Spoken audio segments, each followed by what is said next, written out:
You're watching YouTube, the cable access of the 21st century.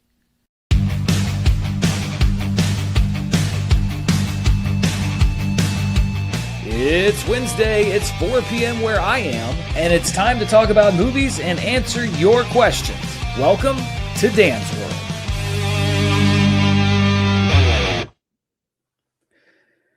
Hello, everybody, and welcome to another edition of Dan's World. Can you see me? Can you hear me? I remember to ask this week, always the first couple questions that are on my mind. Everything looks good on my end. Hopefully, everything looks good on your end today. We are going to be talking about some broccoli stuff today. We're going to be talking about Paramount Warner Bros. And their credit rating. Ooh, I can hear the views coming in already. We're also going to be talking about a couple of upcoming movies. One, the Cliff Booth movie, which is going to be getting a global IMAX release. That was announced today. And also a Rick and Morty movie, which a lot of people were wondering whether that was ever going to happen. Is it too late for it to happen? We're going to discuss that as well. And we're, as always, going to take your questions here on the show. It's an important part of the live show every single week. So if you have a question, if you want to send in a super chat, I will definitely get to your question today. If you have any other questions, put them in the chat. I'll see if I can grab them towards the end of the show. As always, my disclaimer, well, not as always, because I often forget about it. But if you're going to ask a question, ranking questions are really tough for me to do right off the top of my head. So if you have something that's not a ranking question, not that I don't like them, it's just that I don't think it's very interesting for me to sit here and think about things for 5 minutes, because I want to give you a good answer. I want to give you a good answer to your question, not just whatever pops into my head in any given moment, which quite frankly can be a little terrifying.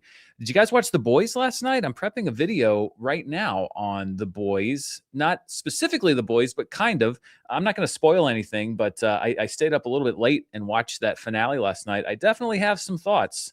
That's a show I came to a little bit late, but I've been watching the last few seasons in real time, and it was an interesting way to wrap up the show. So I don't know if we'll go into spoilers, but I'm just curious what everybody else thought. All right, let's get into our first story today, which is about the not even yet officially created combined Paramount and Warner Bros. They are still going through the approval and regulation process. I know that Paramount says they want to have it done sometime this summer in July. They're literally on the clock, because once they hit a certain point, they're going to have to start paying out of their pocket the ticking fee for not getting the deal done in time. But their credit apparently already not so great.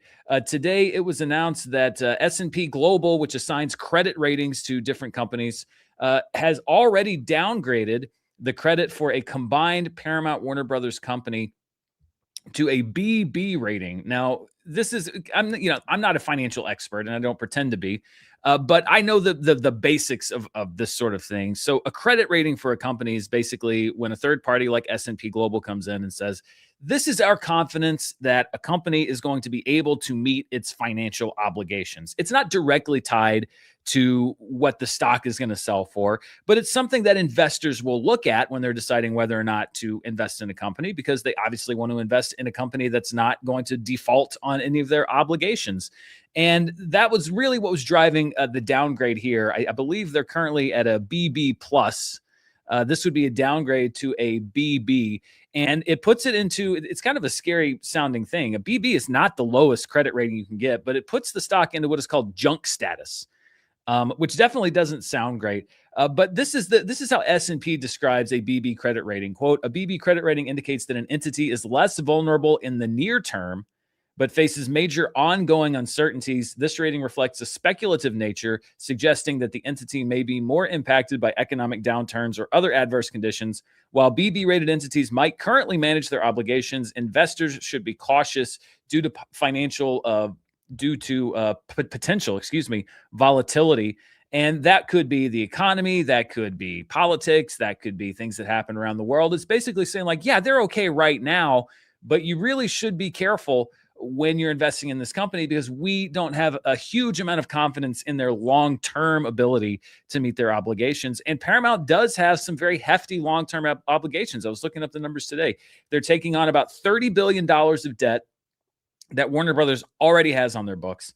They're accruing $49 billion in debt from the acquisition. So from the money they're taking from other people, from the Middle East investors, from banks, et cetera. Obviously, Oracle playing a big part of that.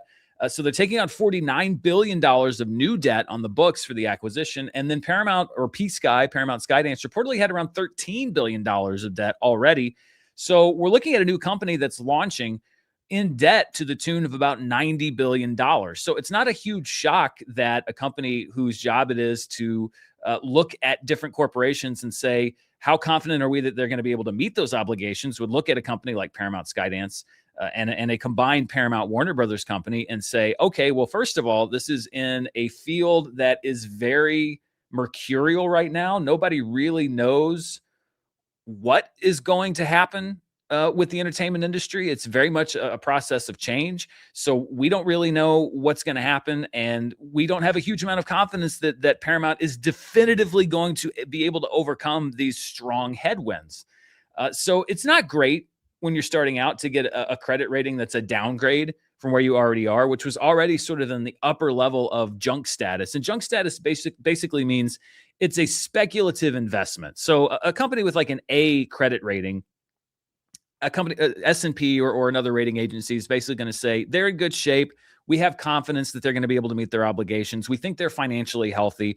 We don't have anything that we see in the future that says, oh, this is going to seriously impact their ability to pay off any debt that they have. The financial health of the company is not really in question. And looking at the other studios, Disney, Sony, NBC Universal, Netflix, Amazon, they're all somewhere in that A range, according to the latest data that I could find. A studio like Lionsgate, for example, is in the B range because they're a smaller studio. They have certainly had their ups and downs at the box office, although they're currently experiencing one of their biggest hits of all time with Michael. And so this would put Paramount right around that. It's basically saying it's a question mark. And people already knew that. We already knew that Paramount was going to be taking on a massive amount of debt. I don't think that a credit rating company saying that we think this is a speculative investment is necessarily going to tank the stock price. But I think it's just a symptom of what we already knew, which is that this company is going to start under a heavy amount of debt burden. And it's one of the reasons why there is so much concern about it in Hollywood, in some areas of the government, although it doesn't yet look to be getting a huge federal hurdle when it comes to approval as far as the regulators go. But it's why so many people are concerned, because when you start under that much debt pressure, then you're going to be under a huge amount of strain to find those, as they call them, efficiencies. That's the word that they always use. We're going to find $3-4 billion worth of efficiencies in the next year, which basically means layoffs, which means people are going to lose their jobs. And the more debt pressure that a company is under, the more efficiencies they're going to have to find, especially when you have a rating on your credit that says basically, we don't think this is a wise investment. It might, produce a high yield, but it's very risky for you to invest in that. They're going to want to get that burden off of their backs as soon as they can. And even S&P said, well, we could upgrade this rating if Paramount is able to find efficiencies and if they're able to reduce their debt load, et cetera. And the easiest way to do that right off the bat is to cut the budget of the company. At the same time, David Ellison is saying that they're going to put out 30 theatrical movies a year. That's certainly a very hefty goal, but under that kind of financial pressure, it's understandable why there's so many question marks around it. And I think what this really underlies is a feeling, and a lot of the anger around this deal is politically driven. I mean, it's very obvious that David Ellison and his father, Larry Ellison, are very allied with the current administration. And there is some anger about that, and Stephen Colbert and CNN and CBS News and all of that stuff. That's an element of the anger. But I think that one of the reasons that so many people are upset about this is that it's just the latest example of the fact that there are two different sets of rules. And huge corporations, especially multi-billion corporations that are headed by billionaires, get to play by a completely different set of them. And that's nothing new. That's always existed. But I think because it's starting to impact people's lives more and more, especially with AI and the potential of massive job losses to AI, which is being pushed by a lot of these corporations, and because it's so tied into politics so directly now, instead of sort of being the corporate world and the political world. And again, that's always been there, but it's more nakedly out in the open. I think that a lot of anger around this is people going like, well, wait a minute. I would never be allowed to play by these rules. And I don't understand why companies like this are allowed to play by them. Like, for example, I bought this house last year. If I had gone to the bank and said, you know, I mean, first of all, when I applied for a loan to buy a home, as almost everybody has to do, it was a rigorous process. And I looked at, I broke down how much the mortgage was going to be. It was roughly equivalent to my cost of living that I'd currently been having for the past several years. I made sure that I'd saved up enough to put down a good down payment to get the mortgage down to a more manageable rate. And when I applied for the loan, it was like the bank was looking for reasons not to give me money. They weren't there to help me. I provided years worth of financial statements that showed that I would be able to pay my mortgage every month consistently. It wasn't just like, oh yeah, I could cover it 6 out of the last 12 months. I showed that, hey, listen, for the last 5 years, I've been able to make enough money to cover the mortgage on my house. Here's the documentation on that. And they kept coming back and they kept coming back and they kept coming back for more information, questioning this, questioning that. Why was your income 5% lower last year than it was the year before? And it made me start to worry, like maybe I'm not qualified, even though I knew that I was. If I had gone into a bank when I wanted to buy this house and said, okay, listen, I want to buy this house. Here's the deal though. I am heavily in debt. I have so much debt right now, but I've got a plan.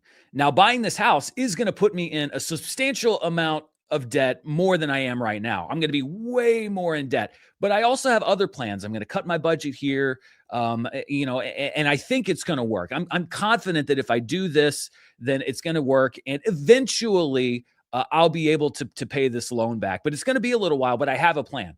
If I had gone into the bank and said that, they would have laughed me out of the building, and they probably would have put me on some sort of list. They probably would have gone to the vault and given me whatever money I had in that bank back and said, don't come back, sir. We don't want to see you here anymore.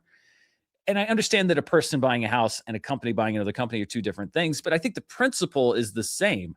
And I think that a lot of people are angry, and they're seeing more and more the fact that companies and corporations like this operate on a completely different set of rules than everybody else. They're allowed to do things that people can't. And at a time of economic hardship for a lot of people, that is making them angry, because they're saying, well, wait a minute, why are they not only able to do all these things, but paying, in many cases, fewer taxes than I am? So their financial burden, both as a company and often as the people behind that company, is less than mine. They have more money than I could ever dream of. And yet they continue to be able to rack up debt willy-nilly, seemingly consequence-free. And I'm not saying that it's necessarily an absolute cut and dry conversation, but I think that this is where a lot of the anger comes from. And having a company like Paramount that was already over $10 billion in debt, to rack up so much more debt, with only a plan on paper, and also a plan that involves putting people out of work, potentially thousands of people out of work in the process. So you're going to lay people off. You're going to rack up tens of billions of dollars more in debt. No person would be allowed to do this on their own. So why are you allowed to do it? I think that's the question a lot of people are asking. And, I don't want to get too crunchy granola here on this show. I don't, the top 1%. I'm not going to turn into Bernie Sanders here, but I mean, this is a legitimate question. I think it transcends politics at some point. And I think a lot of the anger that we're seeing out here that's being funneled through the different political parties is due to this growing disparity. And I think that Paramount Skydance and their acquisition of Warner Brothers has just become a target of that. And this anger is kind of being funneled by a lot of people through a lot of other things, saying like, no, you're not angry because of that. You're angry because of this. When really, I think a lot of people that are angry are probably angry for the same reason. And so this is just another big, bright, shining target. And I think because it's so tied in with politics, it just also kind of gets illuminated even more. But I think that's why a lot of people are angry. So yeah, bad credit already over at Paramount Warner Brothers, and they're not even an official company yet. So we'll see what happens. All right. So that was our first story. The second story I want to talk about is Netflix. Netflix, the company that almost got Warner Brothers until Paramount swooped in at the end and grabbed them. Netflix has announced their latest big film that will be coming to theaters. It's actually taking the spot of the new Narnia movie from Greta Gerwig that was initially planned to come out around Thanksgiving. It was pushed into early 2027. And I'd already seen some stories where the CEO or one of the representatives of Netflix was saying, like, we're very close to filling what that spot would have been, what movie would have been in Netflix theaters over Thanksgiving. And it turns out that it is another Netflix film. It is the David Fincher directed, Quentin Tarantino written, a Cliff Booth movie starring Brad Pitt. It's going to get a 2-week IMAX release around the world, starting on November 25th, which is the Wednesday before Thanksgiving. So it'll be in IMAX theaters for 2 weeks. Then it'll be on Netflix on December 25th. Now, I didn't see in any of the reporting necessarily, it is a global IMAX release, but I didn't necessarily see how many IMAX theaters it would be in around the country. Hopefully it's not one of those releases that's just in 10 cities. It certainly doesn't seem like that. That's not the structure that they were going to give Narnia. But this does, to me, feel like a continued thawing of the relationship between Netflix and theaters. It sort of started out of necessity because Netflix had to start trying to convince people in the entertainment industry and elsewhere that they weren't going to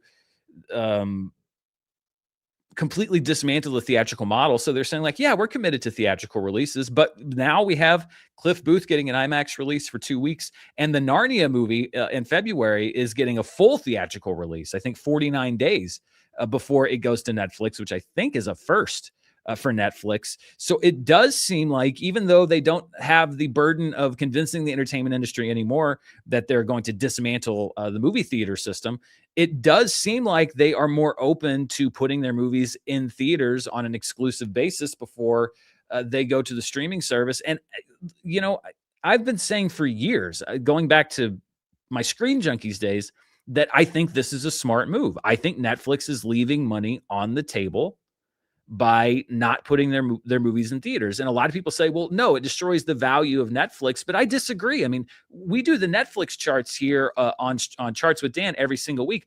Almost every single week, there is a movie that's one of the most watched movies on Netflix that is years old. I think Mechanic Resurrection was on the last chart. Yes, people want to see Netflix exclusives. And I'm not saying you have to play every single Netflix movie in a theater. Am I saying that Thrash needs to come out in a theater? No. Am I saying that Apex needs to come out in a theater? No. But when you have these big event movies, I think that Netflix has been leaving money on the table by not giving them full theatrical releases, because I think the degree to which that they might impact the viewing at home is going to be made up by how many people actually show up to the theater and see it. And the big test for this will be, if they don't already have a system in place, it will be K-pop Demon Hunters.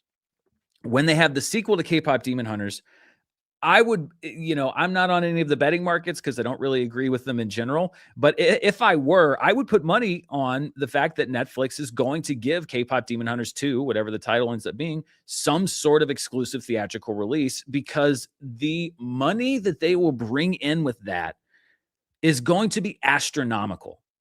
And those same folks will watch it when it comes on Netflix as well. K-pop Demon Hunters has gotten over 100 million views just this year, since January 1st. It's one of the top 3 or 4 programs on Netflix in 2026. And that's just since January 1. The idea that it's going to be a one thing or the other with some movies, I think is just not true. Sony does well with their movies on Netflix. GOAT, I think, was just one of the top 10 most watched Netflix programs in the world this past week. I haven't released that chart yet because the numbers just came out yesterday, but GOAT was in the top 10. Netflix has been leaving money on the table, and whether they're doing it now because they've realized that, or because they realize that they need to be cozier with the theatrical industry, or because they think it's a necessary adjustment to their business model, I think this is a smart move.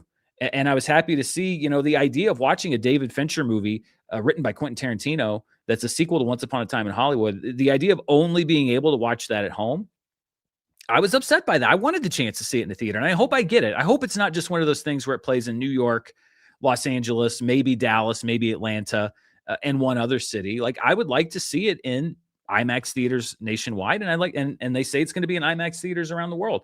So I think that this is good news for movie fans, because you get that choice. If you don't want to go see it in the theater, you can still watch it on Netflix. If you want to see it a little bit earlier and you want to see it in the theater, you have that option. I think that's what people were asking for to begin with. And so I'm glad to see that there appears to be a little bit of a thawing out of that relationship between Netflix and theaters. So we'll see where that goes from here.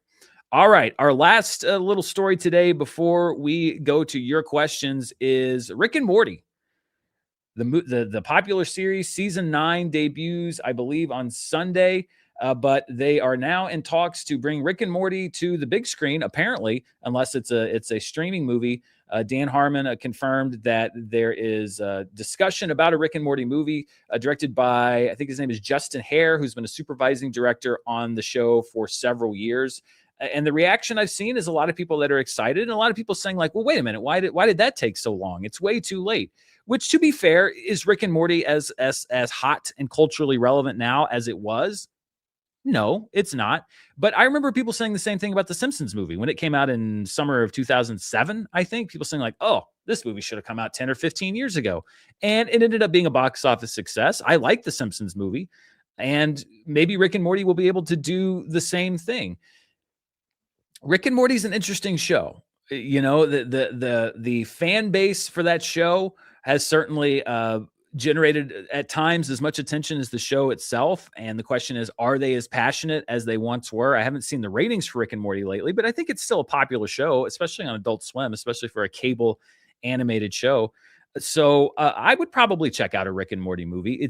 I have a very interesting relationship to the show because when season one was being written, I shared an apartment with one of the writers for season one. His name is Tom Kaufman. He's a great writer. He went on to write on, I think, a couple more seasons of Rick and Morty. He was a writer on Loki. He's done some great stuff.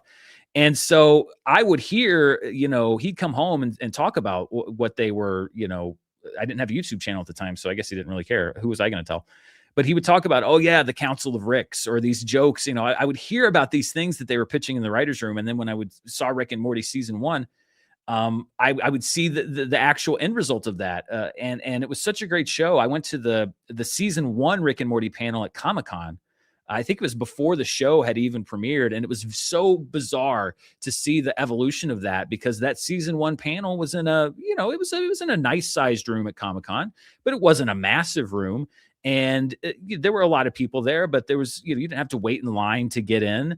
It was just this new show that was coming on Adult Swim. And to see that evolution from the show that was, had a nicely attended panel at Comic-Con, and that I would hear my roommate talk about these ideas they were throwing around in the writer's room, to become this phenomenon where people are like tearing down McDonald's so they can get a dipping sauce that was, mentioned on the show. It's been insane to see the evolution of that show.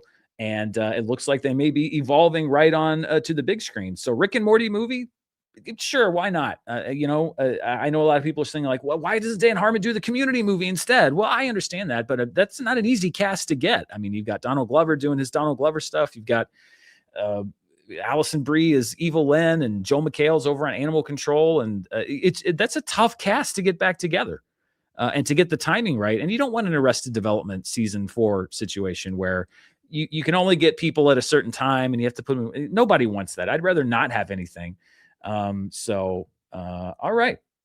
Wow. It's weird. Sometimes I'll jump into the comments while from doing the stories, and I'll just see the comments scrolling by, and I'll be like, what has been happening in the chat since I started?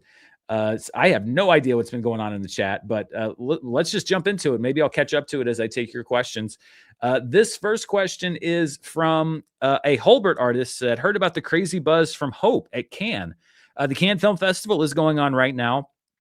I'm going to probably do a video on the movies that won, and then talk about some of the critical reaction around the movies that played there. Hope is an interesting film, because I'd heard people were excited about it before the festival. And then the very first reports that I saw about it from its first screenings were not great. Like the effects were really bad. And it didn't live up to expectation. But then what I've heard since then has been like an incredible film, one of the best films that they've ever seen at Cannes, and one of the best action films of the century. So I have heard buzz about Hope from a lot of different sources. It seems like the positivity has won out, at least from what I can tell. But it's crazy the variance of reaction that I heard about the film. But I'm excited to check it out. I hope it eventually gets a release here.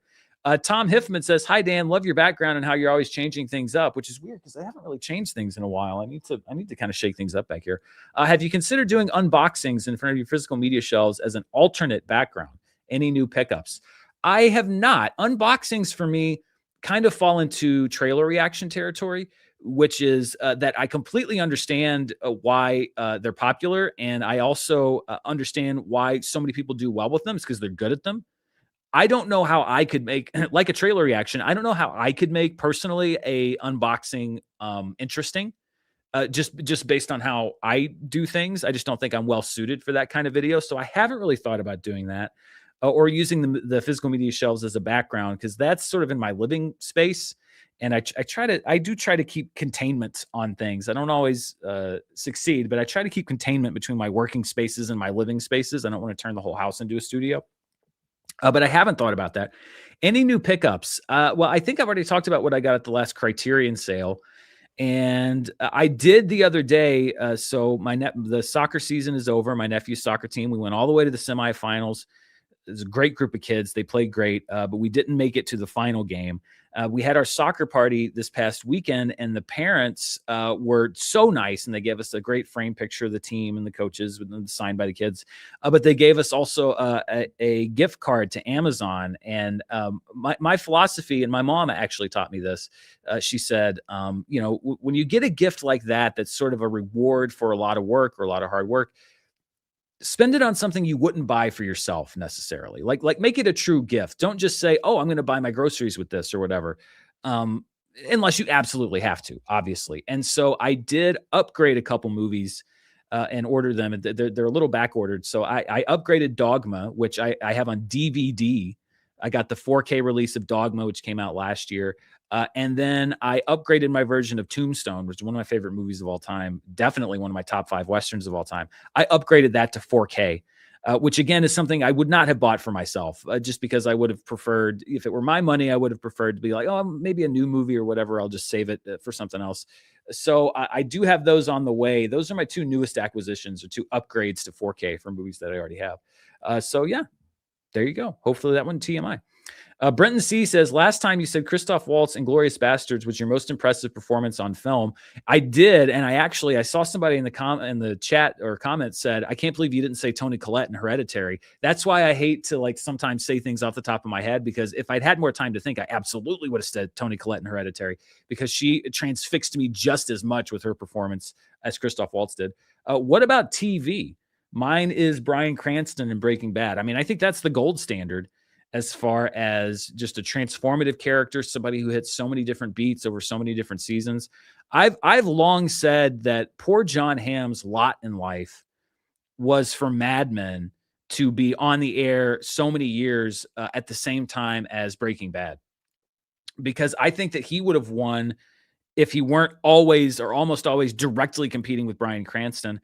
I think that he would have won just as many Emmys for playing Don Draper. It's just that we had 2 all-time great performances in a row, or at the same time, I should say, simultaneously, and only one of them could win. So I think that Jon Hamm as Don Draper was a great one that was happening at the same time as Walter White in Breaking Bad. And I think that's the reason why that whole peak TV thing got thrown around, is we were seeing some of the best acting, some of the best writing, directing that we had seen on television at that point. And then, I think that both James Gandolfini and Edie Falco in The Sopranos played their characters so perfectly. I know Gandolfini always gets, and should, the lion's share of the attention, because he was so brilliant in that role. The whole cast was. But I always thought that Tony was partially great in the domestic portion of the show, because Edie Falco was also so great as Carmela. And both of them, I never saw actors in those roles. I just saw those characters. Savinus97 says, hey, Dan, will you do a movie fight with someone you disagree with, like The Critical Drinker? Love your work, by the way. Okay, so that's why I saw The Critical Drinker. Is it? I want to tread lightly here. Speaking of Walter White, I want to tread lightly here, because I feel like the constant Critical Drinker questions now are being done as jokes in reference to everybody asking about The Critical Drinker, but. I don't think, unless they booked us on the same movie fight, but I couldn't really see that happening. He doesn't need movie fights. I don't know why you'd agree with it. But no, would I on my own challenge The Critical Drinker to a debate? No, because I don't see the utility in it. Honestly, he's doing what he does, which works for him. I'm doing what I do, which works for me. I have no interest in kicking a hornet's nest or poking a bear or starting a feud or any of that stuff. And I've said this so many times before. I have no interest in that. My life would be so much worse of my own device if I did that. I have no interest in engaging with him. And it's not because it's like, oh, I'm above it. No, I don't have any interest in it. He's doing something almost completely separate from what I'm doing, other than the fact that we both talk about movies. No interest whatsoever. I am happy to let him keep doing what he does, and I'm going to keep doing what I do. No interest whatsoever at all. Carter Ross says you should check The Big Bang Theory's new spinoff trailer. It's off the wall, like Future Man plus Rick and Morty. Not that that's good. Having said that, what's your opinion on IPs with spinoffs in totally different genres? Yeah, I heard there was something going on with The Big Bang Theory. I didn't really look into it because I never watched The Big Bang Theory. It just wasn't really my cup of tea. I think you can do a spinoff of a show that's in a different genre if you want. I mean, I think that it wasn't necessarily a different genre, but Battlestar Galactica was a remake of a show that was completely different from the original show, and it worked really well because it established itself for what it was.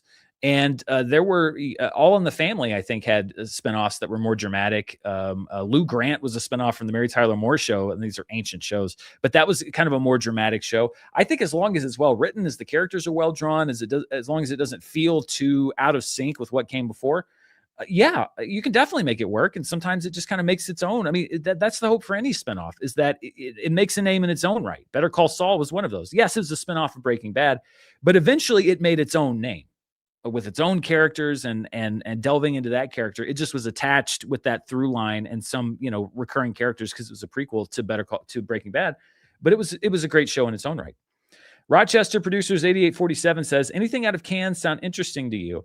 Yeah, I mean, I've been kind of keeping tabs on it. I'll probably do a deeper dive into it tomorrow and Friday, because I've sort of just been waiting for everything to screen first and sort of see what came out, what was the reaction to it, read a little bit more about the film, see what won the awards.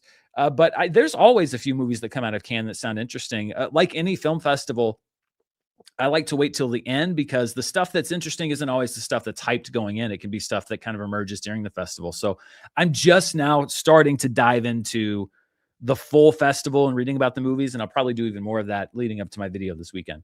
Lucas White 3284 says, this is maybe the worst Final Five in Survivor history. Okay, we got our Survivor question.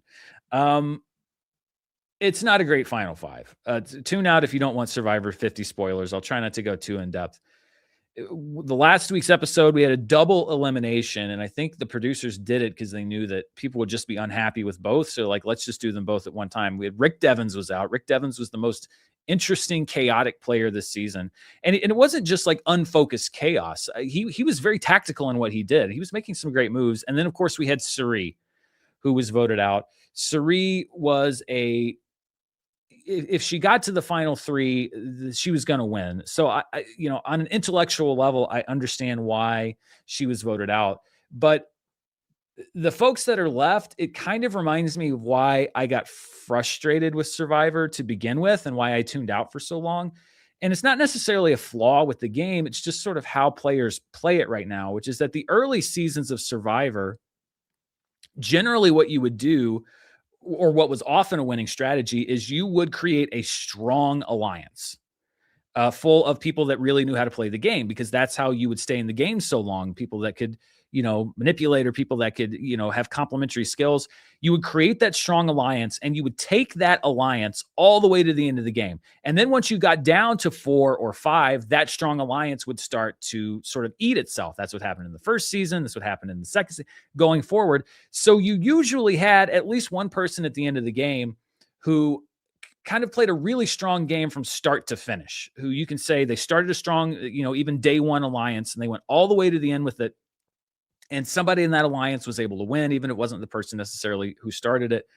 But what started happening around the middle of the run of the show, and what keeps happening, is you have a strong alliance, and the people in the middle recognize that it's a strong alliance. And so they vote out the people in that alliance. And so by the time you get to the end of the game, the final 4 or 5, the people that are left aren't necessarily the people that have played the best game all the way through. It's kind of the people that were floating in the middle a little bit, who then united and got rid of the strong alliance. And again, it's not a flaw. I understand it's just how the game plays out. You target the strongest players because they're the biggest threat to win. I just wish that the alliances were able to stick together. The strong alliances were able to stick together better and more consistently so that you still got at the end of the game at least one player where you're like, oh, yeah, they've been great the whole time. And not like, oh, they were kind of hanging back and then they really kind of turned it on toward the middle of the game. There's so many final threes and final fives and winners who have played by that strategy because it's a winning strategy. You don't put a target on your back too early, and then you are kind of opportunistic and you come in at the end and you get rid of the people who have been doing it. And I can't discount Ozzy's role in this. Ozzy completely changed the game by doing what he did, and I went into it in depth last week, but it was spectacularly bad gameplay, and it completely changed the nature of the show.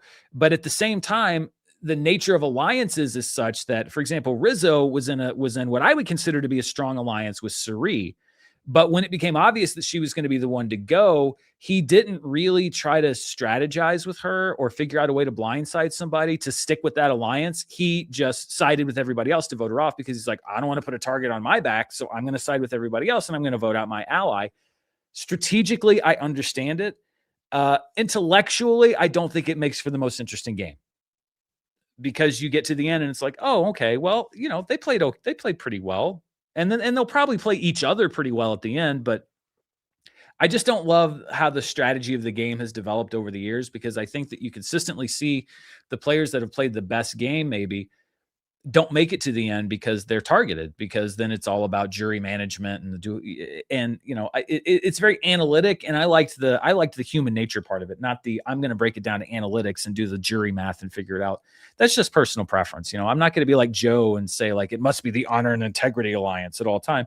But I just think that there more often than not, it seemed to me by the time we got to the end, I wasn't really happy with anybody that was there. And this season's kind of reminded me why I lost interest as we went. Damian Fenton 3880 says, by the way, that's not to discount.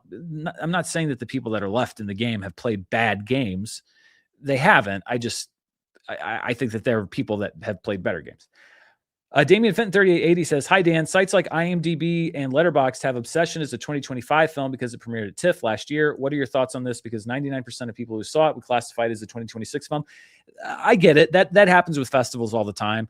There's plenty of movies, for example, that played at Sundance this year that probably won't get released until next year, and they'll go down as 2026 films. Letterboxd and IMDb just puts a movie based off of the release date of a movie based off of when it was first publicly exhibited. And I understand because there'd be plenty of people also that said like, well, wait a minute, that played at Sundance last year. Why is it listed as a 2026 film? So I get it. I understand why people might be confused, but I think that it's the easiest system. Calypso, the Sea Goddess, says, having heard the boys' finale reactions, it makes me grateful that Andor ended as strong as it did. I wish it reached 5 seasons, but I would rather see it go out strong than disappointing. Yeah, I mean, without going into too many details, I didn't hate the finale of the boys, but to me, it seemed like, oh, well, this is kind of a shadow of the show that it was that I first saw when I watched the first, I think, 2 seasons consecutively as season 3 was coming out. I think that's when I first started watching the show. It just sort of felt like this would have been so much cooler 2 or 3 years ago. And there is a reason why I think that happened, which is what I'm developing for the video on my channel. So stay tuned for that, because I think that there's a common thread between shows that stayed strong all the way to the end and shows where you get to the end and go like, what happened to that show? I think that there's one commonality. So stay tuned. It's a teaser for the future. Potter Potty 01 says, no question. Just want to say I saw Power Ballad from the director of Sing Street, which I know you like, this week, and I really liked it. Hope you get to see it soon. Nice feel-good movie. Yeah, I think that's a June release here. Anytime the director of Sing Street puts out a new film, I am on board. And then you have somebody like Paul Rudd, which I think is going to help it get wider distribution. So that's on my list of summer movies I'm excited for. So I'm glad you got to see it. I'm very much looking forward to seeing it here. Metal and Magic 6486 says, favorite offbeat / weird movie title. Mine are Hundreds of Beavers and If I Had Legs, I'd Kick You. Those are great titles. That is technically kind of a ranking question, which is going to require me to think. And you know how I feel about using my brain.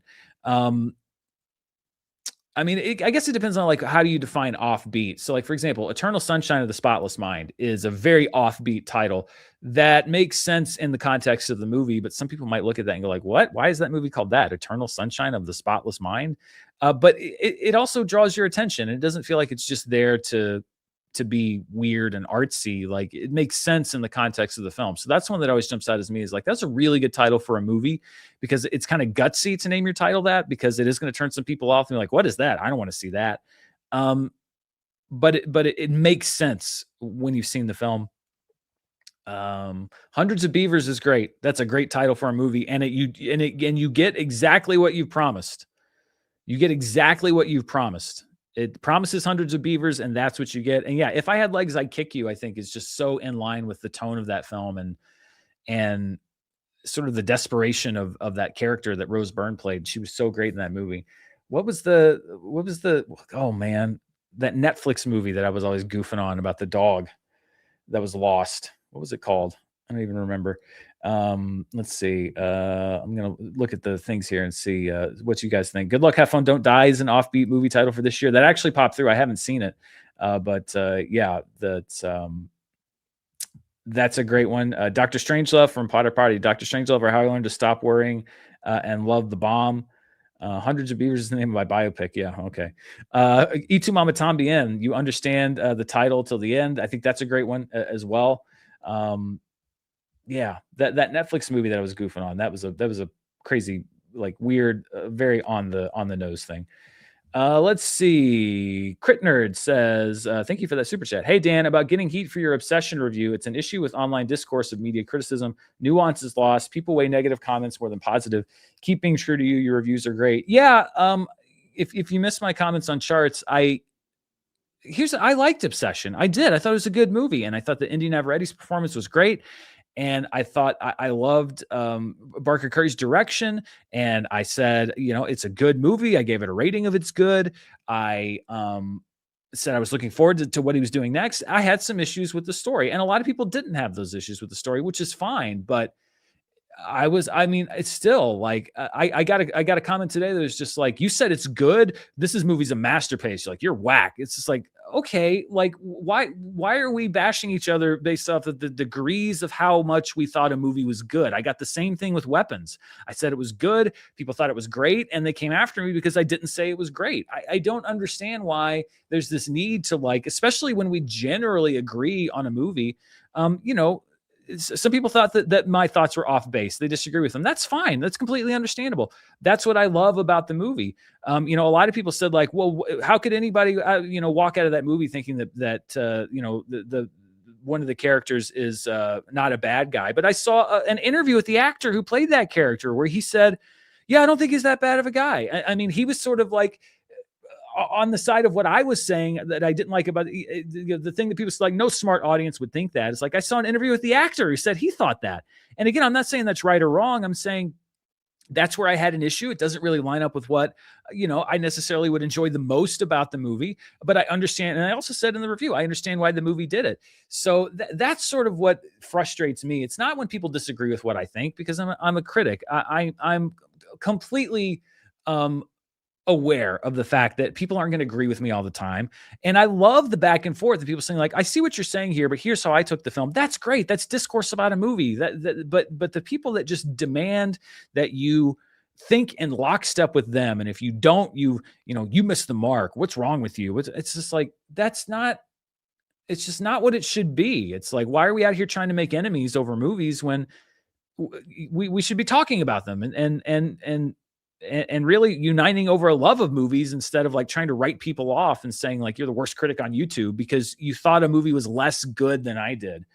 Honestly, it kind of makes me rethink, like, these horror movies like Weapons and Obsession. Like, I'll still see them, but it's like, should I even bother reviewing them? Because I know, unless I say, if it's a movie like Weapons or Obsession that's a breakout hit, I just know that if I don't say it's a masterpiece, I'm going to get my head kicked around for the next couple of weeks, and people say I'm bad at my job, which is like, again, not that I believe it, but like, it kind of sucks. It's not fun, You can disagreeing with me and saying, like, you suck and you're terrible at your job. Those are two different things.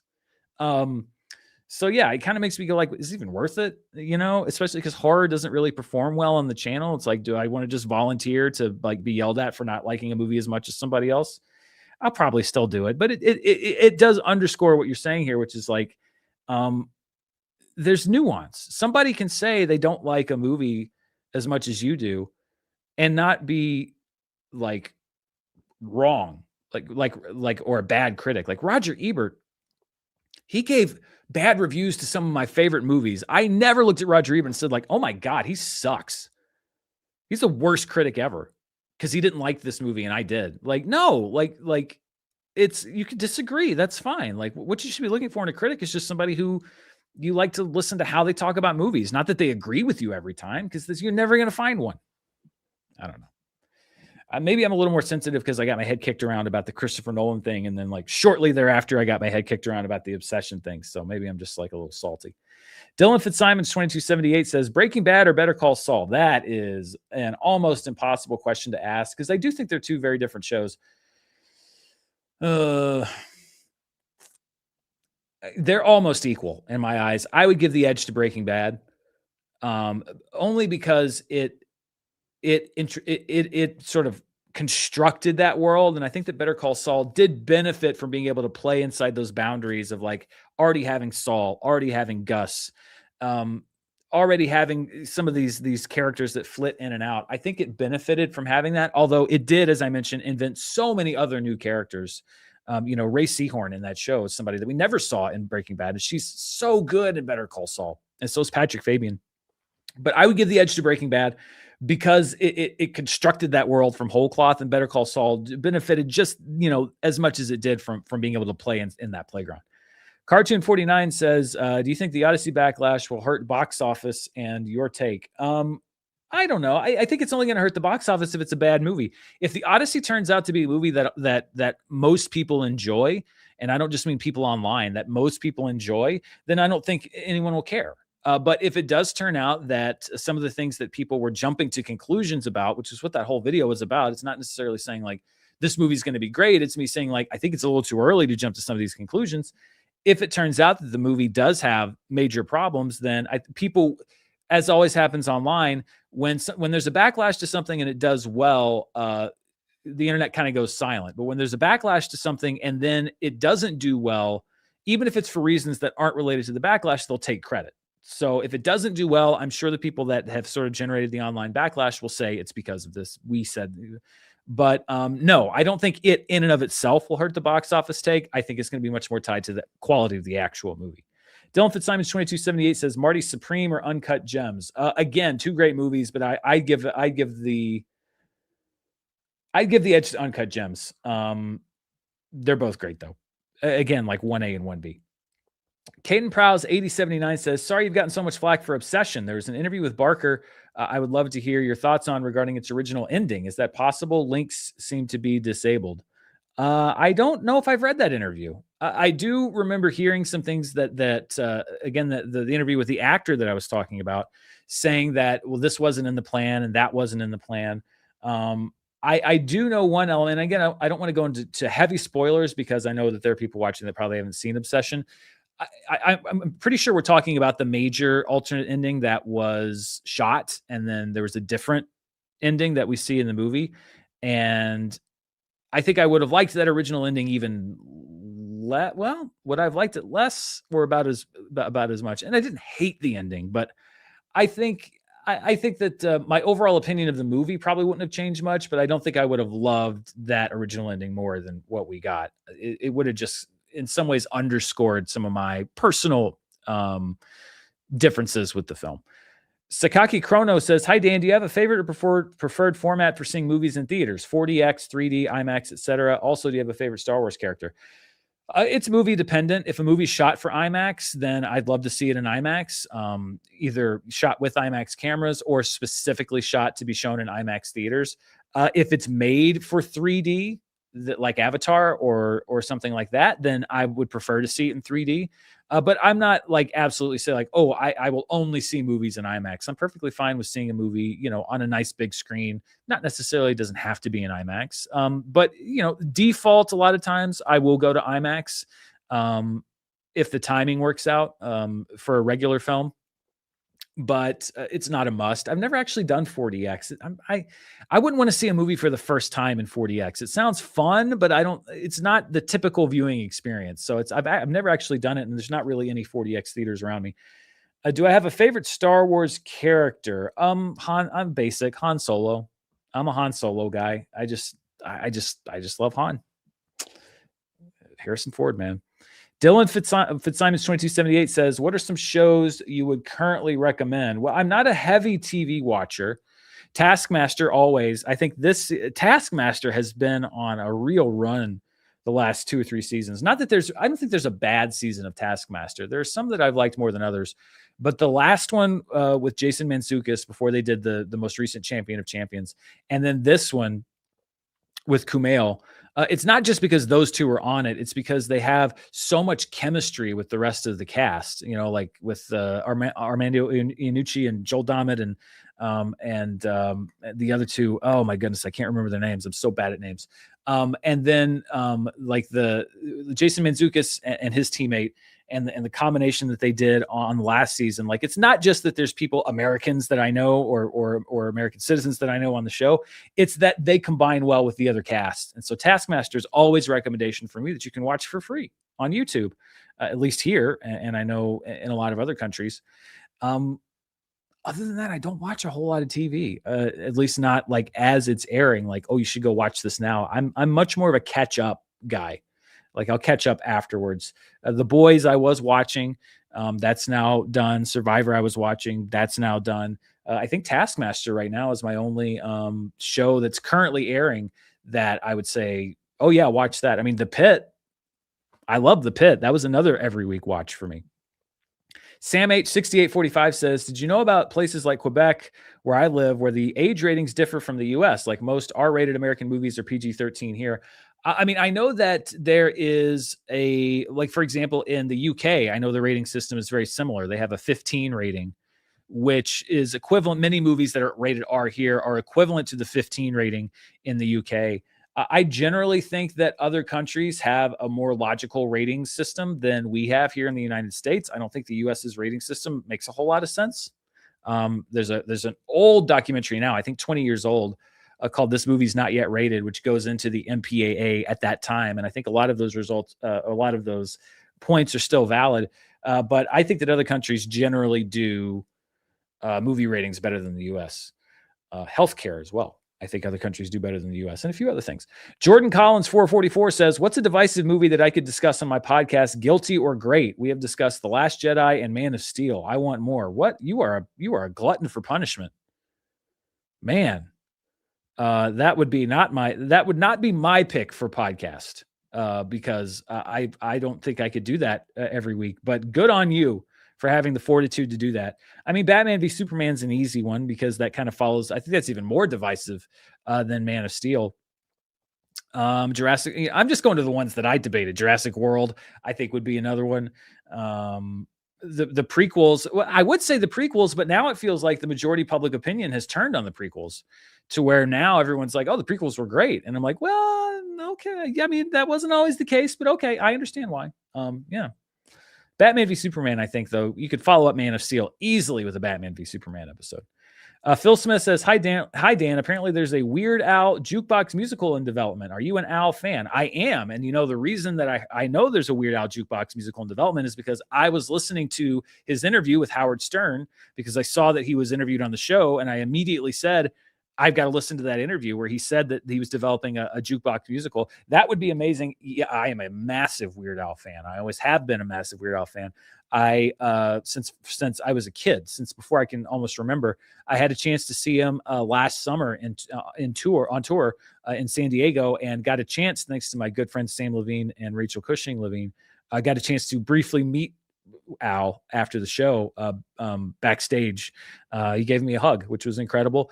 Yeah, I'm a massive Weird Al Yankovic fan. He's actually doing a concert in Arkansas, I think, pretty soon, and I am very seriously debating whether to go see him again. I'm kind of thinking I will, because yes, I'm a massive Weird Al Yankovic fan. I think he's hilarious, and he's just a positive guy. Like in a world where it's like every time something good happens and somebody's like, well, and they bring up something that's not so great. Like there's not that with Weird Al. He's just a guy. He's goofy. He's unapologetically goofy. He makes dumb jokes that he knows are dumb and he doesn't care. And he himself is just all about positivity and love and just making people laugh. That's it. I just want to make people laugh and go out and sing silly songs. And he does it so well. Yeah. I love Weird Al Yankovic. I've told this story on the show before, but when Weird, the Al Yankovic movie, the one that starred Daniel Radcliffe, came out, they were putting out press, like I got kind of the form press email, like, do you want to interview Weird Al Yankovic? And I like wrote this email back that was like this long, kind of what I just told you about why I love Al and is such a fan. It would be my honor to interview him. I'd love to do an interview. They were doing like virtual interviews about the movie, and they got back to me suspiciously fast, like within 5 minutes, and they were like, no. Almost had him. Yeah, huge Weird Al Yankovic fan. Mr. Movie Obsession says, say what you want about Paramount, but Paramount was always a better option than Netflix. Let's be honest. Debatable. They each had their own concerns, and I've always said my preference would have been neither of them. I think that either move was a bad move for the entertainment industry, but I don't think that either company was always a better option than the other one, because there are some issues with Paramount that didn't exist with Netflix, and there's some issues with Netflix that didn't exist with Paramount. Neither of them should have been allowed to buy Warner Brothers, because in my opinion, it is anti-competitive and it is bad for the industry. So I don't subscribe to this idea of like this one was always better than the other one. No, I think they were both bad. It's my opinion. Mercurial Funk says, hey, Dan, just want to recommend Bloodhounds again on Netflix. Great first season. Still watching the second one they just dropped recently. Yeah, I saw Bloodhounds on the Netflix charts. And it sounded like kind of an interesting show. So maybe I'll check that out. The Gray says, Dan, is there anything that you've always wanted to own when you were a kid? Something that brought you joy?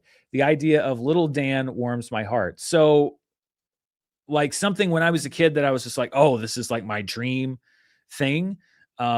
Yeah, I mean the Power Glove I remember was because I saw The Wizard and I bought it hook, line, and sinker. The Power Glove was like the thing that I wanted the most in the world, and it was one of the biggest disappointments ever because I was so ecstatic when I got the Power Glove, and the Power Glove was garbage. If you don't know, Nintendo had a controller called the Power Glove, and you put it on your arm, and it had buttons. It had like a control pad here, and you could key in the different games so you could control the games. And the way that Lucas in the movie made it look like is like you put on the Power Glove, and then to play a racing game, you could just like steer like this or like punch out. You could like it was like virtual reality almost. It was a piece of garbage. So I was very happy to get that, but I was not happy once I got it. Super Nintendo was a big thing for me when I got Super Nintendo. Like I was so ecstatic about that.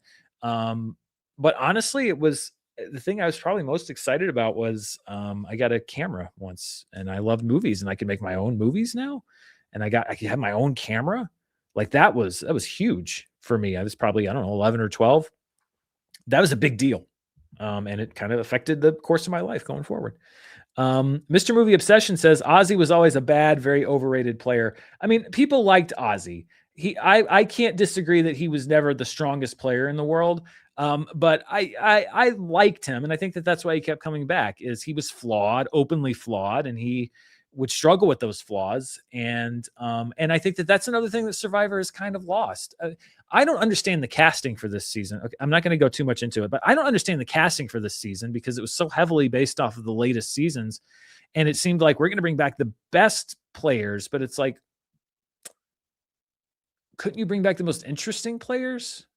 Like it's the show seems to have moved away from personality, and it's all toward tactics and strategy. And I liked the personality, and I think that's why Ozzy was so popular. You're right. He was never a great Survivor player. Challenges were what kept him in the game time and time again, but people liked his personality, or they didn't like his personality, or whatever. And now it's all about like, I don't know. It just feels very impersonal. Am I out of focus? What kind of out of focus? I don't know what's going on with my camera. Sorry if I am. Clay 7729 says, "Why do you think Spielberg's The Lost World was so hated when it came out? I remember seeing it at the theater, thought it was amazing, was shocked to hear the negative response. What were your initial thoughts and have they changed?" Yeah, I was one of those people that didn't love it when it came out. Let's see, I was 14 years old, Memorial Day 97, so almost 30 years ago. I think it was, first of all, it wasn't as good as Jurassic Park, which is one strike against it. And that's, what could be, but it wasn't as good as Jurassic Park. So a lot of people were like, oh, I was kind of hoping it'd be as good as the last one. The T-Rex in San Diego thing was my big thing, which was just like, it was, I thought that there were parts of the Lost World when they were on the island that approached how good Jurassic Park was. And then the whole T-Rex in San Diego thing, first of all, it felt tacked on. It was a fourth act, and it was just kind of silly. I've never loved that part of the movie. Some people, it's their favorite part of the movie. I've never loved it. And I think that because it was the very last thing you saw in the movie, that it left a bad taste in people's mouths. And, I remember walking out of that movie very disappointed. So I was probably with a lot of the people that said that you disagreed with, that said that it wasn't that great. So I think it was just a kind of a letdown. It's not necessarily you have to be as good as the original, but I think that there were so many things that weren't as good and so many weird things that didn't work as well. I don't think that the characters were all as, Jeff Goldblum, he's still Ian Malcolm, but he's much more serious and somber and dour in that movie than he was in Jurassic Park. So even some of the characters felt like, oh, well, I mean, yeah, it's the same actor, but it doesn't feel like the same character. And I get it. It's kind of post, he's traumatized. And then there's some things like, Julianne Moore's character just kept doing stupid things. The gymnastics thing didn't help. That was a big leap before they even got off the island. I mean, that was a moment that, like, I remember seeing it and thinking, even though I was into the movie at that point, going like, that's so dumb. So I think it just did so many things that audiences didn't like that. It's more mixed. Bobby Furman OLFC says, "Hey Dan, recently got into my first choice film school for a master's in documentary directing. Congratulations, that's incredible. I wanted to thank you for all your content throughout the years. Question: what's your favorite doc?" Ooh, oh man, that's kind of another ranking question. Because I'm going to forget an amazing documentary that I I'm gonna be like, how could I not say it was that? It used to be like Michael Moore's documentaries until I kind of realized they're more statement movies than documentaries necessarily. And I think that a good documentary should be one that is not, I mean, you're always getting the viewpoint of a filmmaker, but I think that Michael Moore sort of cheated too many things to necessarily be put squarely in the documentary phase. There were some documentaries he did earlier in his career that I think don't fall into that, but like Bowling for Columbine and Fahrenheit 9/11, when I was in college, were huge. And I was like, oh my God, that's an incredible documentary. And then I saw it, and I think they're still very powerful pieces of filmmaking, but I think that they also play fast and loose, especially in Fahrenheit 9/11. There was one called Deliver Us from Evil, I think, that took on the abuse scandal in the Catholic Church, that I still remember like being one of the most powerful documentaries that I ever saw. And again, it's just because it was presenting the information. And this was kind of earlier on when people when we knew that bad stuff had happened, but it helped to sort of expose just how deeply seated it was. I remember being very, very moved by that. And then Free Solo for me is one of the best documentaries ever made, because it captures events. It is a factual documentary that captures events that look and feel and seem wholly unreal. It has all of the thrill of a narrative film, but it's 100% real. So Free Solo, I think, is exceptionally well-made documentary. Potter Potty 01 says, with Colbert ending, should I switch to Kimmel, Fallon, or Myers for my U.S. news, or just stick with the Daily Show? I don't know. I mean, I'm not a huge Jimmy Fallon fan. I don't love the Tonight Show. I just don't really love his style. I don't know if you should really be switching to any of those for the U.S. news. I mean, they're all pretty politically, you're not, I mean, you're getting commentary from those shows. You're not getting news. Even if I might agree with the commentary on those shows a lot of times, I wouldn't necessarily call them the news. Jimmy Kimmel, for example, I think is really funny, but even with him, like it's all Trump stuff all the time, which there's a catharsis if you agree with what he's saying, but like comedically, Give me something else, you know? And it just at a certain point, it's like I don't want to think of it. Like politics is something that's in the news all the time, all day, every day. News alerts and the regular news, cable news, network news. Sometimes at the end of the day, I don't want to hear more politics. And so, like Daily Show, I don't watch it every week. I watch Jon Stewart on Mondays because I like Jon Stewart, and even Jon Stewart. Sometimes I'm like, okay, we spent 10, 15 minutes on this story. Like, why do we just have to talk about one thing? Can't we talk about a whole bunch of different things? You can lead with politics and do other stuff. So I wouldn't switch to any of them for my US news. And I think it's just whichever one meets your comedic sensibilities the best, other than that, because that's ultimately what a late night show should be, is to make you laugh. And the political humor has always been a part of late night, but it's just kind of that's the dominant thing. And it's like, just comedically, it can get a little one note for me. Bedora says, Dan, YouTuber fundamentals. Don't let the negative comments get to you. Do your review and feel how you want. Ignore the loud haters. And I appreciate that. And when I talk about stuff like that, I usually get a sentiment from that. Don't let the comments get to you. Ignore the haters. I understand that intellectually, but you have to understand that, like, this channel is my job. It is what I devote the majority of my life to, the hours that I do. And it is 100% run by me. It is my passion. It is my career. It's what I love to do. And so I feel like it's easy to say, ignore the haters, ignore the comments and stuff. But there is an element at which, like, I try to go out of my way to say, when I'm expressing an opinion and saying, like, I understand why a movie did this, or this is just a personal preference for me, I try to go out of my way to express that. And so there is discouragement when I try to present in my mind what I think is, here's my opinion, and I'm not judging you if you think differently. And then to get back from that, what I consider to be a lot of judgment on me, on my value, on how good I am at what I do, like, that's discouraging.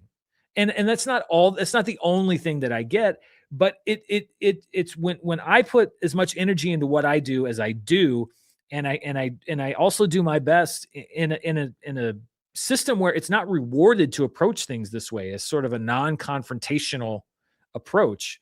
It's actually disincentivized in many ways. When I put the time and work and energy and effort into something, when I'm working on a video till 2 a.m. and I get up the next morning, and the first thing I see when I log onto the comments is like, you suck, you're wrong, you're terrible, you're horrible, you're a terrible critic, blah, blah.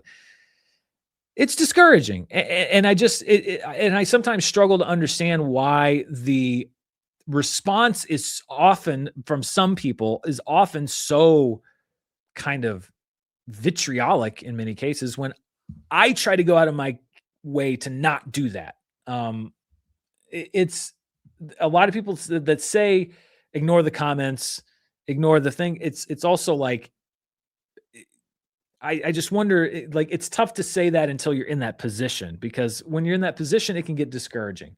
Not overall. It's not like, oh, I don't want to be on YouTube anymore. Like, oh, I'm tired. It's just when you spend your time and energy doing a video like that, and what you get back is, what I think is sort of like a mismatched degree of criticism back. Again, you can disagree with me all you want, and there are people that I disagreed with that I responded to in the comments, and I'm like, that's an interesting take, and I appreciate that take, even if, hey, but but we both like this, that's great. Or, kind of on a similar note, when I spend 8 hours prepping charts alone, 8+ hours plus the time for production and editing, and then I get a number wrong, or I misspeak, and that's the comment you see over and over again. That number's wrong. You got that wrong. You got that wrong. And it's like, okay, I spent all this time doing this. And the thing I see the most, and I'm not saying that most people think this, but the thing I see the most is people saying, like, here's where you screwed up. You got that wrong. It can be discouraging. And I should probably not let it bother me as much as it does. In that sense, you're right. But it does still bother me. I'm not going to lie. It does. Leon Kawada 4510 says, who would you give the Tom Hardy Award? Characters that you can't understand, but the movie thinks you can understand without needing subtitles. I mean, it was a joke in Snatch with Brad Pitt, the fact that you couldn't understand a word that he said. I mean, that was part of the joke of the character, but you definitely cannot understand. But I think the movie also doesn't think that you can understand him. Again, you're not supposed to understand him. There have been some times where Michael Caine at times has gotten, a little too, especially like Interstellar. Interstellar was Christopher Nolan again. Maybe it's a sound mixing thing, especially when he was older in that movie and kind of in failing health. There were times when it's like, I know that I'm supposed to. Golly, I am out of focus. What happened? I swear, I set the focus on this camera like manually 2 or 3 times, and I don't know what's going on. As always, my equipment continues to betray me. Sorry. There were times in Interstellar when Michael Caine, when he was older, where it's like, I know that I'm supposed to be able to understand what he's saying, but I don't. So, yeah, I'd say that's definitely another one, another Christopher Nolan one. Damian Fenton 3880 says, not a question, but I highly recommend the 6-episode British crime thriller Legends on Netflix. A very well acted, written, and directed show. Think of it as a more serious, slow horses. Yeah, I've heard of Legends. I heard it was really good. I can check that out. C-Dub 2393 says, thoughts on Kate Blanchett, Selena Gomez, and Michael Fassbender starring in Brady Corbett's upcoming Brady Corbet, right? Yeah, upcoming Rated X movie. Could be interesting. That's a great cast. Yeah, sounds interesting. Latissimus Domsey says, any word on the early Oscar buzz from Cannes? I think that's what that's what I'm going to dive into this weekend. Member for 20 months, by the way. Thank you very much. I think that's pretty much since the beginning. Hawker Walks 5219 says, favorite FSU football memory. Huge college football fan here. Well, I mean, number one would obviously have to be when I was at the Rose Bowl, the year that we won the national championship, because that was just, I mean, I had been waiting for that at that time for, I started going to Florida State in 2001. I've been waiting for almost 20 years at that point, or about 15 years when they won the title. So that was incredible. That'll always be my number one FSU memory. But I went to every single home game when I was in college, and there were so many great games that I remember one season we were playing Virginia at home. I think it was a Saturday night game. We were both ranked in the top 5 or top 10. And I was in the student section at one of the end zones, and it was really kind of like people were like, I don't know how we're going to do. And we did really well in that game. And I remember there was a long breakaway touchdown, and I was in front of the end zone where the player was running. And I remember like all of us like waving him, come on, like waving him into the end zone, which was an incredible memory. I was an Arkansas football fan before I went to Florida State, but Florida State, it's just, there's something about it when that's your school, you just bleed those colors. And I became an overall college football fan after I started going there, because I wanted to keep up with all the other teams, and I got more into sports news and stuff like that. It's why I'm so upset with a lot of the changes that have been made to college football lately, because I think that they devalue what I thought was the best game in America. Because of its differences from the NFL, and now it's kind of the same. But yeah, so seeing them win the title, waving them into the end zone. There was one, I think Rex Grossman's last game.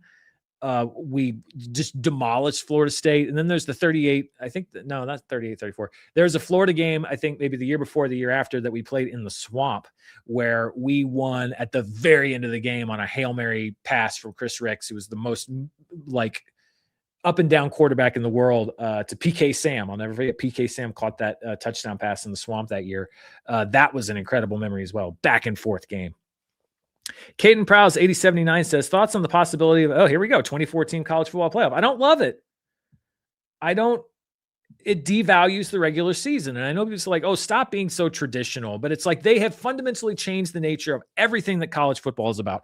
Now there's no loyalty from players to schools, because it's just about who's going to pay me the most every single year, who's going to give me the best sponsorships and free agency deals, who's going to, which boosters are going to be able to fund me the most. So you have great players that go from school to school to school to school year after year. So you don't build up that roster of players. You don't have a team that you get to see go from, a team that had a great senior class that graduated. They start off with all freshmen, so they have a rough year one. They get better in year 2, year 3, year 4. You can really see the improvement. Maybe they got a freshman phenom in there. That's lost. That was one of the great things about college football, and it's gone because you're just getting, and Florida State does it, everybody does it. You're just getting the best free agents every year. So there's no tradition of building a team up till it's great and rebuilding that team, which I thought was an amazing part of college football. That's gone. So you devalue the player part of that. And then with the college football playoff, the great thing about college football and what made it so amazing week to week is that it wasn't like the NFL.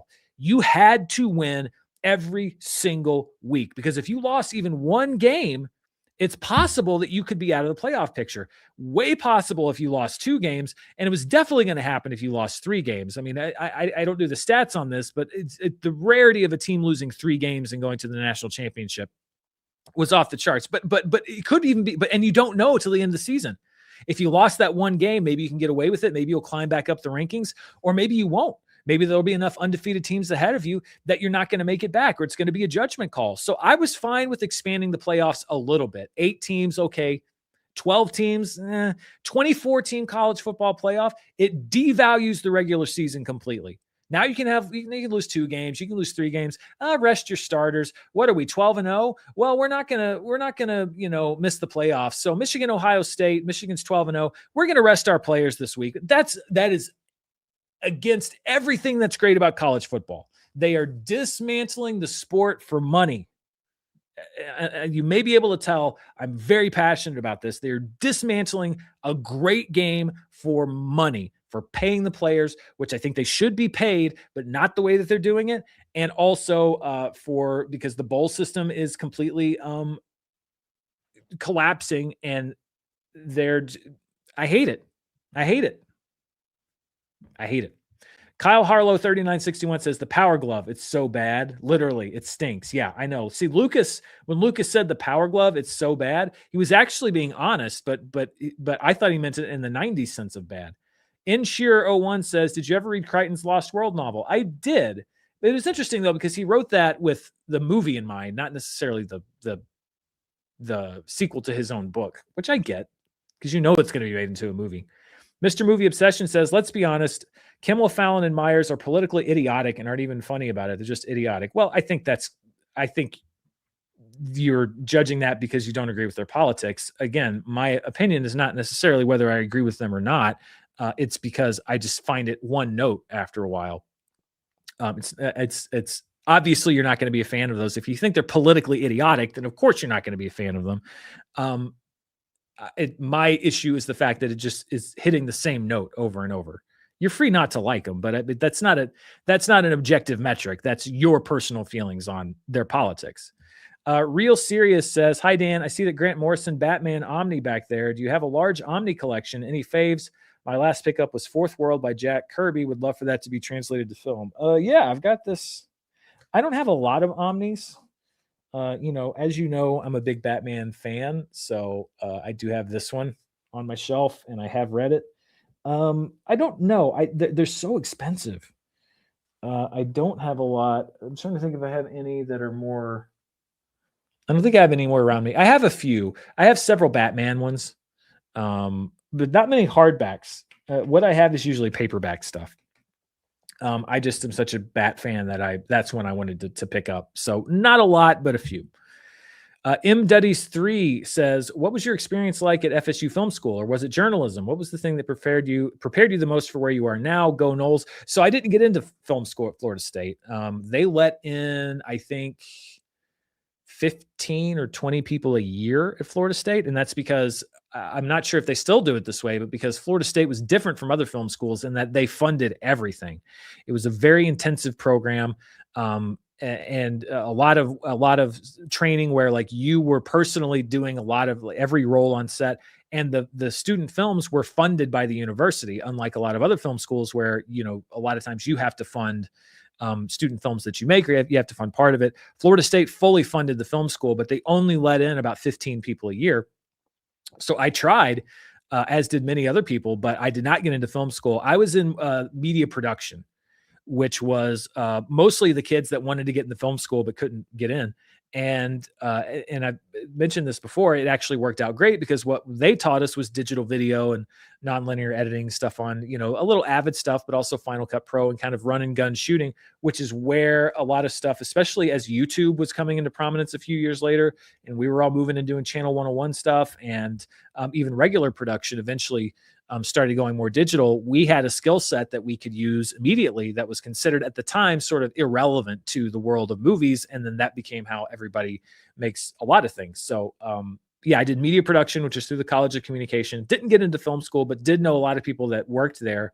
I don't think I overlapped with Barry Jenkins, but he was right around my era. Z-Strike026 says, it's kind of ironic how obsessed viewers are of your review of Obsession.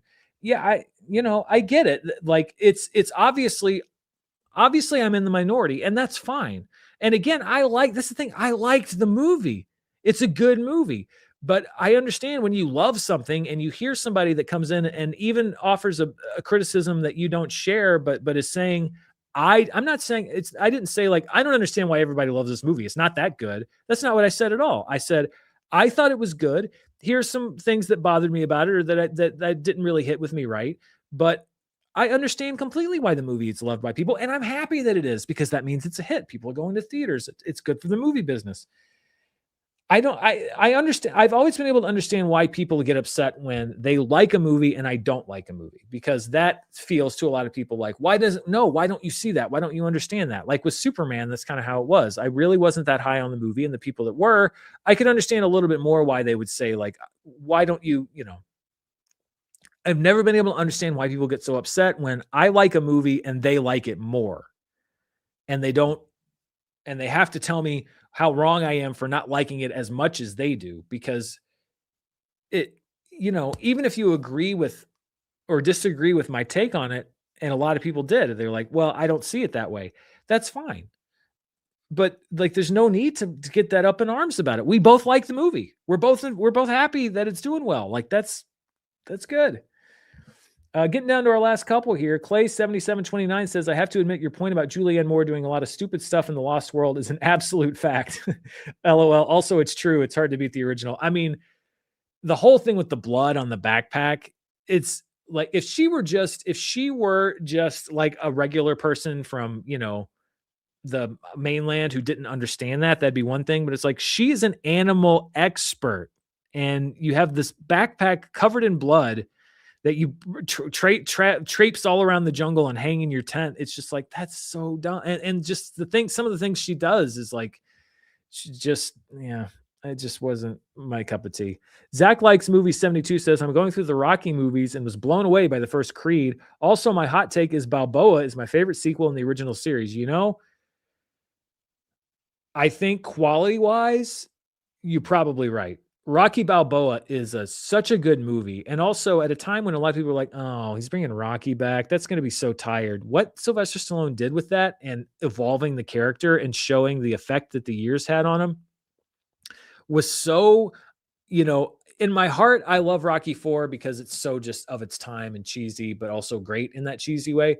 But intellectually, I think Rocky Balboa is the second best Rocky movie. And it's also a great movie memory because I saw it with my uncle Charlie. It was one of our yearly, we'd go see 3-4 movies every holiday season. And the year Rocky Balboa came out, we went to see it. And it's just a great memory for me. During the final fight, as it's getting to the end and they're just kind of going blow for blow, it just goes to show you why people liked Rocky so much. My uncle was sitting next to me and he was just going like, oh, go, oh, yes, like he was so into it. And it's like, it was just so great to see him so happy in that moment. And it was a great movie memory for me.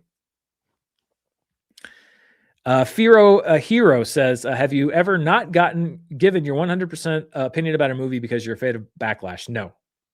Because then what am I doing? If I'm not being 100% honest about what I think of a movie, then what am I even doing? That's my job as a critic. People accuse me of that all the time. When Shelby Oaks came out, people were like, "Oh, you're not being honest about it because you're because Chris Stuckman, so you're tiptoeing around your real thoughts." I promise you, I'm not. I feel like a lot of times because I don't go into objective, like extreme, great, awful.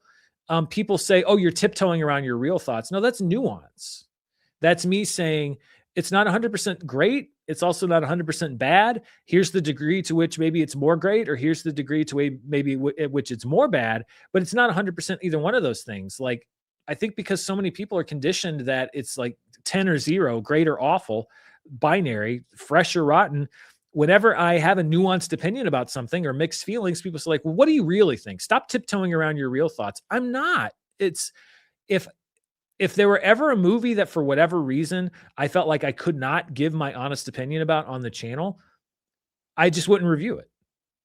You know, if I had seen Shelby Oaks and I really just hated it, and I didn't hate it. I thought it had some good parts, and I thought that there's some parts that showed a first time filmmaker trying to figure things out.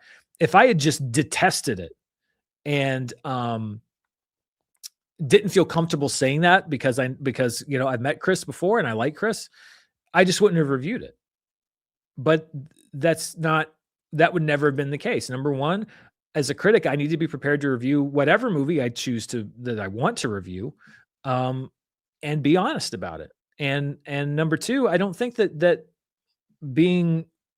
holding back my opinion of a movie helps anybody because it's not even my opinion anymore. So no, the only time that I would ever not review a movie on the channel is when I either see it and I don't think that it'd be that interesting of a review, or if it's just not a movie that interests me. If it's a movie that I see that I'm like, I'm not really interested in reviewing that movie. I never hold back anything because I'm afraid of the backlash, because honestly, I get it anyway.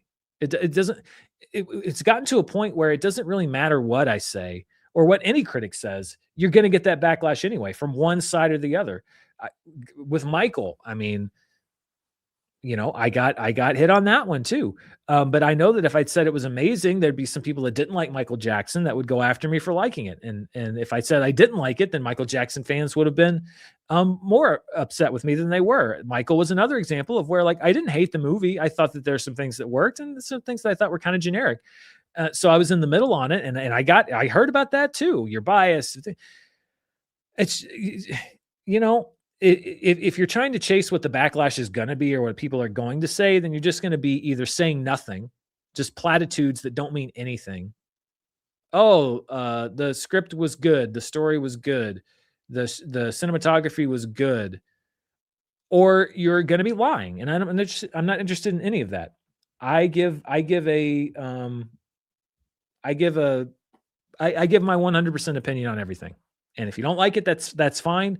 But no, I don't hold back because I'm afraid of a backlash, because usually it happens anyway. So what am I even running from? All right, this is the last question from Sponge Boba Fett. Says Dan and Bone Thugs missing their Uncle Charles. That's true. Yeah. Is that the Crossroads? I think. Yeah. Yeah. I do very much. He was a great uncle. He really was. Yeah. Let's see some comments that came in. I'm just going to try to peruse this before we go. Czar Stepan says some film critics won't review movies where they know the filmmaker. # just saying. I mean, I see what you're doing there. Again, I understand that, but it's just not, I don't know. But Dan, you either have to adore a thing wholeheartedly or you must despise it. Nuances for plebes. Well, it certainly doesn't.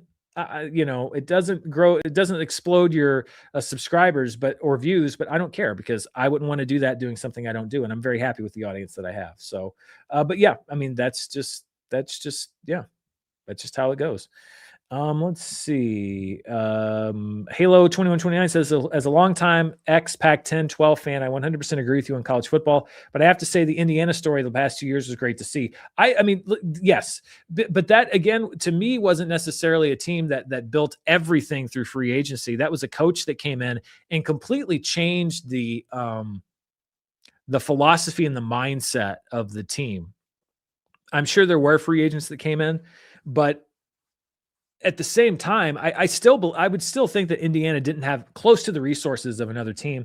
And I think the Indiana story is just another example of how what's really important in college football. I mean, listen, Florida State went out and got so many free agents and new quarterback and this, and it didn't change a thing about the mentality of the team this past season. Not really, because it's more than just the people on your roster. It's the coaching. It's the psychology of how they're coaching their team to play and how they're coaching their team to look at opponents.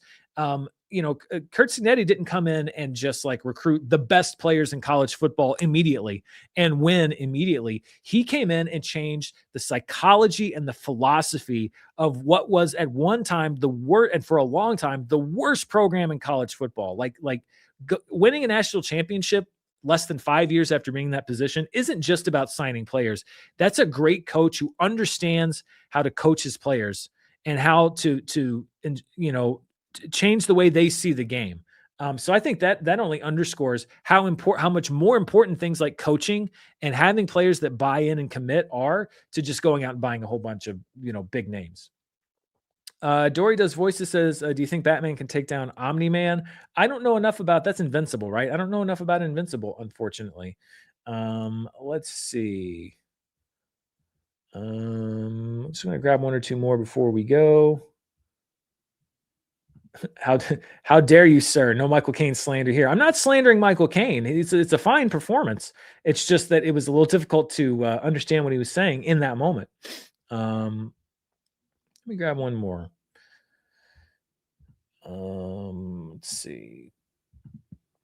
Ezra Cubero 9731 says, we're all human. When you pour so much of yourself into what you do and see even a fraction of the feedback be venomous, it's discouraging. Ignoring that is easier said than done. I mean, that's a really great way of putting it.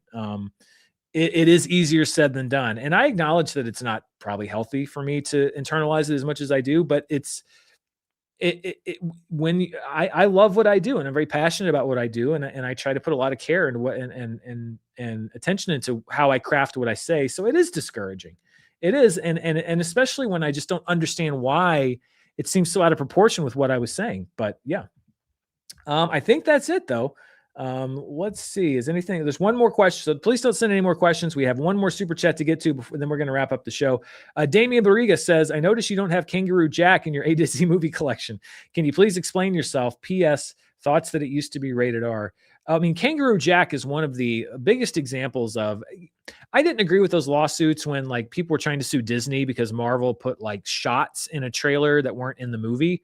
I think they tried to do that with like Avengers and, it's just like, oh, there was a shot in the trailer that promised me a product that I didn't get, when it's really like they were there to sort of like show the basic spirit of the movie and you still delivered the same movie you were advertising. Kangaroo Jack should have been taken to court and sued for fraud based off of what they showed in the trailer, which was a funny rapping kangaroo, and what was in the movie, which was one scene of that was a hallucination, and the rest was like a crime caper film. Kangaroo Jack is one of the few films where it actually was fraudulent the way they sold the movie, and I think that the audience was not happy about that. So really, I can't stand for that kind of fraud. That's why I don't own Kangaroo Jack, and also because it was a garbage dog water movie. Yeah. And I mean, it felt like a movie that had a harder edge that they softened and eventually put a rapping kangaroo in so they could market the movie in the trailer. That's what I think. All right. I think that's it for today. Thank you so much to everybody who sent in a question. I'm sorry I'm out of focus. I think I even went more out of focus as the show went on. I don't know what's going on. Like I said, I was having problems with autofocus. I set it to manual and set it manually myself, but c'est la vie. Hopefully I'll get it all sorted out before next week. Hasn't happened so far, but you never know. Thank you, everybody who watched The Mandalorian and Grogu. I mentioned on Charts with Dan, they did not screen the movie anywhere around me, so I was not able to get an early review out. I'm going to go see it tomorrow afternoon around 2 o'clock my time, Central Time. So if I can get back here and get my thoughts in order quickly enough, then you may see my review for The Mandalorian and Grogu tomorrow evening. If it takes me a little bit more time to put my thoughts together and to get the review made, then you will see my thoughts early on Friday morning, but you will have a review of The Mandalorian and Grogu on Thursday, tomorrow night, or Friday morning. Also, as I said, I am working on a video about shows that end well and shows that maybe don't end as well, and some of the commonalities between them, and my deep dive research project on the Academy and their raise standards, which I'm actually out to a couple people for a comment on some of the stuff, and I'm waiting a day or two to see if I hear back. If I don't, I'm just going to move on with that video, but that's in development. As I mentioned, the Cannes Film Festival is wrapping up this weekend. I will probably do a video of featuring the movies that won the major awards because they are often Oscar contenders, as well as some of the buzz and some of the reviews around the movies that debuted because they could also very well be Oscar contenders. So it's a busy week here on the channel, but I wouldn't want it any other way. Thank you so much to everybody watching. Thank you to everybody who sent in a question. I will be back next week with another live show. We'll be post Mandalorian and Grogu, and who knows what other movie news will have popped up between now and then. I hope everybody stays safe, has a great Memorial Day weekend if you're here in the US, and I'll see you next time. Bye. I'm supposed to hit the end card there, but it just didn't come in. Let's try it again.